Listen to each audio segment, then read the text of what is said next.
فرمایا اللہم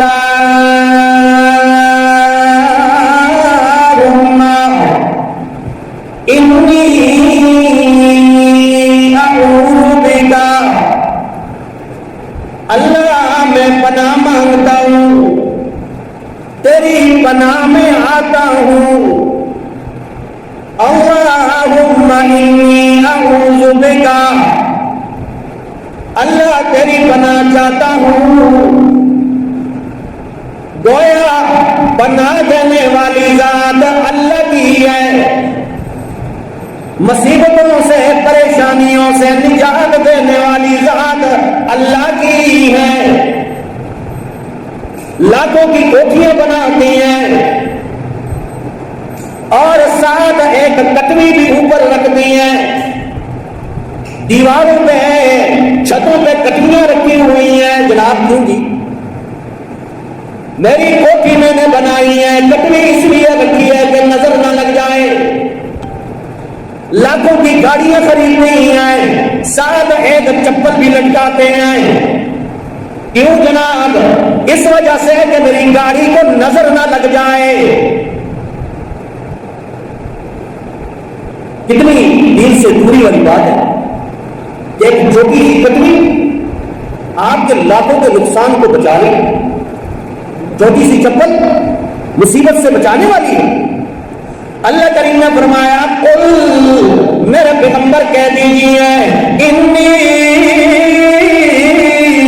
لن یجیرنی من اللہ احد، کسی مصیبت سے، کسی پریشانی سے، کسی آفت سے بچانے والی ذات اللہ کے علاوہ کوئی نہیں ہے۔ نبی مہربان صلی اللہ تعالی علیہ وسلم دعا کر رہے ہیں ربا انی اعوذ بک من علم لا ينفع، اللہ اس علم سے بھی پناہ مانگتا ہوں، علم تو ہو عمل نہ ہو، علم ہو عمل نہ ہو۔ اس سے مراد یہ نہیں ہے کہ درس نظامی پورا کیا ہو، مفتیوں کا کورس کیا ہو اور وہ اپنے علم پہ عمل نہ کرے، تو اس سے یہ مراد فرمایا نہیں، ہر آدمی کو کچھ نہ کچھ علم ہوتا ہے۔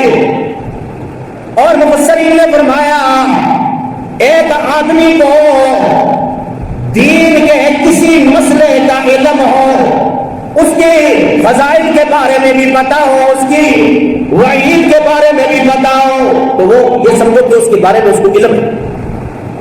نماز کے بارے میں اللہ کی طرف سے کتنے فضائل ہیں کہ نماز پڑھے گا یہ انعام ملے، یہ اجر و ثواب ملے، اور نہ پڑھنے پر یہ وعید ہے، کسی کو یہ پتا ہے۔ تو گویا نماز کا اسے علم ہے، اگر علم ہونے کے باوجود نماز نہیں پڑھتا ہے، نماز نہیں پڑھتا ہے، گویا اپنے علم پہ وہ عمل کرنے والا نہیں ہے۔ اسی علم سے پناہ مانگتا انی اعوذ بک من علم لا ينفع، اللہ اس علم سے پناہ مانگتا ہوں، اللہ علم تو ہو لیکن عمل نہ ہو۔ اور نبی مہربان صلی اللہ تعالی علیہ وسلم کی بڑی واضح حدیث ہے، قیامت کی نشانیاں بتلائی رسول اللہ صلی اللہ علیہ وسلم، فرمایا یأتی علی الناس زمان لا یبقى من الاسلام الا اسمہ، ایسا زمانہ میری امت میں آنے والا ہے کہ نام کے مسلمان رہ جائیں گے، ولا یبقى من القرآن الا رسم، قرآن رسم و رواجوں کے لیے رہ جائے گا، صرف برکت کی کتاب رہ جائے گی، صبح پڑھا کرو، شام کو پڑھا کرو، گھر میں کوئی مصیبت ہو پڑھا کرو، دکان کی برکت کے لیے، گاہک زیادہ ہو جائے یہ برکت کے لیے، باقی سے ہدایت حاصل کرنا مسلمان چھوڑ دیں۔ اس لیے تو نبی مہربان صلی اللہ علیہ وسلم نے فرمایا رب تعلل القرآن، اور دوسری روایت میں رب قاری القرآن، پڑھنے والے تمہیں ملیں گے، قرآن پڑھیں گے، والقرآن یلعن، قرآن لعنتیں کرے گا۔ استغفر اللہ، کہ قرآن بھی پڑھے اور قرآن لعنتیں بھی کرے۔ کیا مراد ہے؟ مراد اس سے یہ ہے کہ قرآن تو پڑھا لیکن عمل نہیں کیا۔ قرآن میں ہے نا جیسے مثال، لعنت اللہ علی الکاذبین، جھوٹوں پہ اللہ کی لعنت۔ اب یہ قرآن بھی پڑھ رہا ہے، جھوٹ بھی بولتا ہے، ناپ تول میں کمی بھی کرتا ہے، دھوکہ بھی دیتا ہے، فراڈ بھی کرتا ہے اور سود بھی کھانے والا ہے، تو قرآن لعنت کرتا ہے۔ وہ قرآن بھی پڑھتا ہے اور قرآن لعنت کرتا ہے۔ تو نبی مہربان صلی اللہ علیہ وسلم نے فرمایا کہ انی اعوذ بک من علم لا ينفع، اللہ ایسے علم سے پناہ مانگتا ہوں، علم ہے لیکن عمل نہیں ہے۔ اور قرآن مجید میں 4 حرام ذکر کیے ہیں، 4 حرام۔ انما حرم علیکم المیتہ والدم ولحم الخنزیر وما اہل به لغیر اللہ، انما حرم علیکم المیتہ، مردار اللہ نے حرام کیا ہے۔ ایسا جانور حلال تو ہے لیکن پاک نہ کیا ہو، گلے پہ چھری نہ چلائی ہو، ذبح نہ کیا ہو اسلام کے مطابق، اللہ کا نام نہ لیا ہو، یہ مردار ہو گیا، تبھی موت مر گیا جانور، اس کا کھانا مسلمان کے لیے حرام ہے۔ والدم، اور خون، ایک جانور حلال ہے، اس کے گلے میں چھری چلاتا ہے، جو خون نکلتا ہے اسے دم مسموع کہتے ہیں، بہنے والا خون، یہ خون بھی پینا حرام ہے۔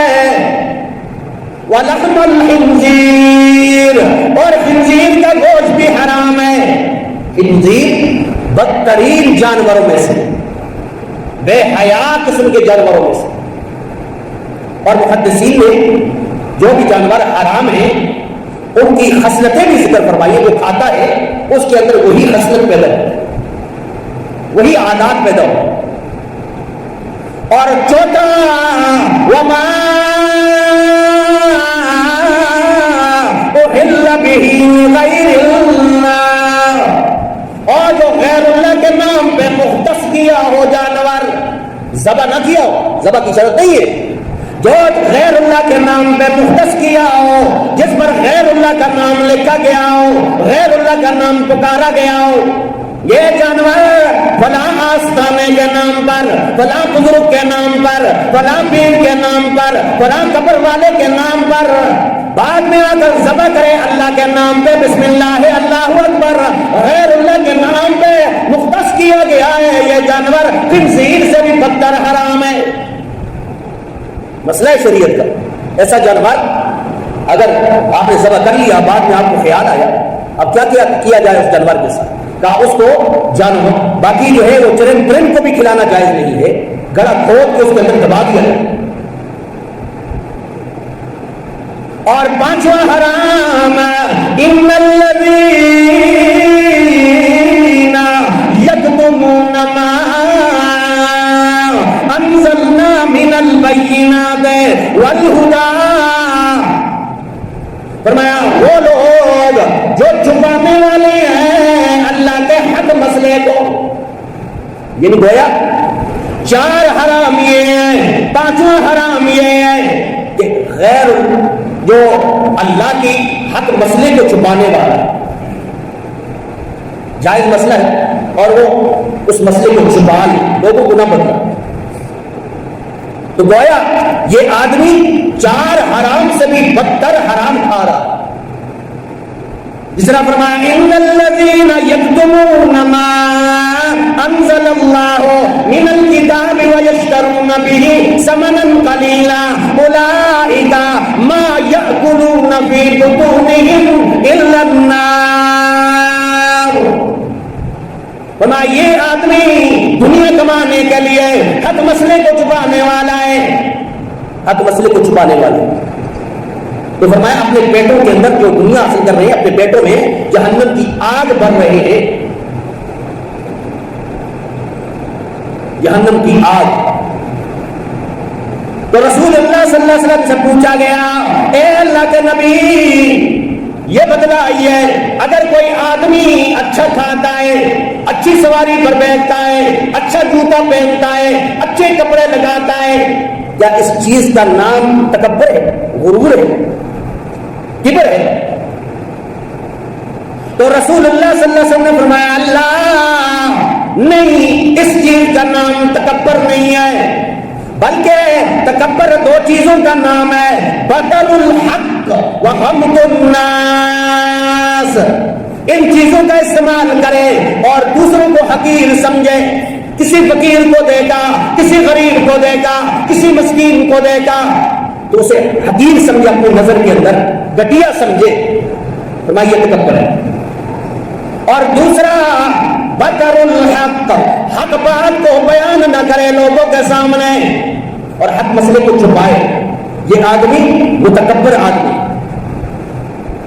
حق مسئلے کو چھپانا بہت بڑا گناہ ہے.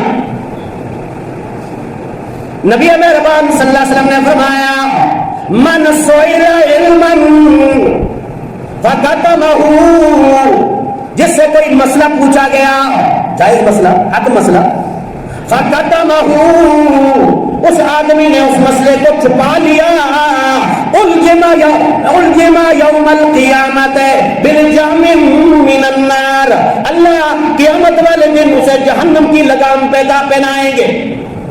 جہنم کی لگام ڈالی جائے گی اسے. تو ایک یہ ہے کہ رسول اللہ صلی اللہ علیہ وسلم نے فرمایا، اللہم انی اعوذ بک من علم لا ينفع، اللہ ایسے علم سے پناہ مانگتا ہوں جو علم ہو فائدہ نہ ہو، یعنی عمل کی توفیق نہ ہو. قیامت والے دن یہ عمل ہی انسان کے کام آنے والے. اور دوسرا وقلب لا یخشع، اللہ ایسے دل سے پناہ مانگتا ہوں، ایسے قلب سے پناہ مانگتا ہوں جس میں اللہ کا خوف موجود نہ ہو، اللہ کی خشیت جس میں نہ ہو، اللہ کا خوف نہ ہو، ایسے قلب سے پناہ مانگ. اللہ کریم نے فرمایا، حضرت یوسف علیہ السلام وَلَمَّا بَلَغَ أَشُدَّهُ آتَيْنَاهُ حُكْمًا وَعِلْمًا وَكَذَلِكَ نَجْزِي الْمُحْسِنِينَ.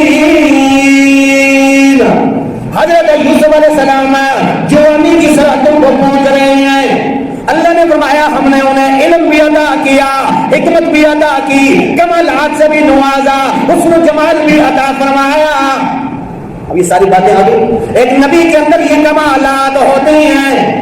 نبی بچپن ہی سے فہم و ذکا والا ہوتا ہے، خوبصورت ہوتا ہے، اللہ کے ڈرنے والا ہوتا ہے، متقی ہوتا ہے. حضرت یوسف علیہ السلام عزیز مصر کے گھر میں پل رہے ہیں، اب جوانی کو پہنچی. اللہ کا نبی ہے، پھر جوانی ہے، پھر حسن و جمال کا کیا انداز ہوگا.